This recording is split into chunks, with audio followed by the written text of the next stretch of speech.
Okay, I've been selling on Amazon for 42 months now, and this is my honest opinion on it. During that time, I've managed to create a life for myself which enables me to have massive freedom. Freedom to work where I want, travel where I want, do what I want when I want, be my own boss and work the hours that I want to work and take the business to the level that I want to take it to. But on the other side of that, it's also had extreme challenges. To be honest, there's not a month that goes by when we usually don't have some sort of challenge in the business, whether that's price tanking or competition coming against us or Amazon terms of services updating, so you have to update your account's at risk, etc.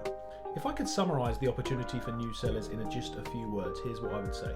The opportunity to create money on Amazon is absolutely 100% legit and real. However, it's hugely dependent on the strategy that you apply to the marketplace that you are in.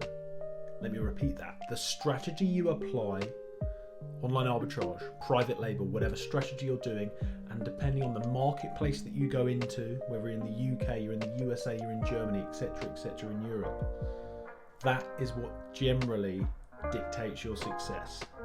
Being in the right market with the right strategy or strategies. Not many people talk about this.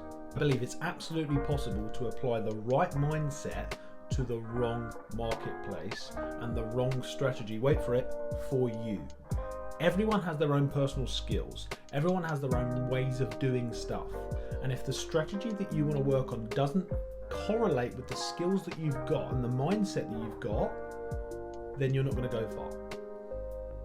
A lot of people say Amazon dead because they attempted it, didn't stick with it, and they stuck with it with the wrong strategy. Let me give you an example.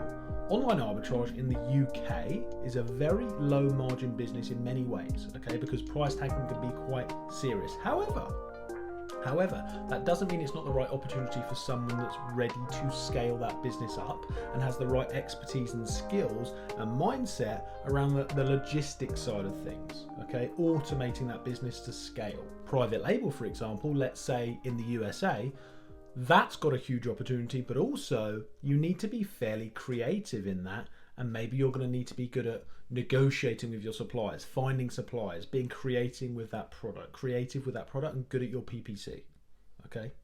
The one key determining factor that I see in the people that succeed and those that don't succeed on Amazon is those that have simply become self-aware of their skills, what they're good at, and then deployed their skills to the correct marketplace and the correct strategy. This is what people don't talk about.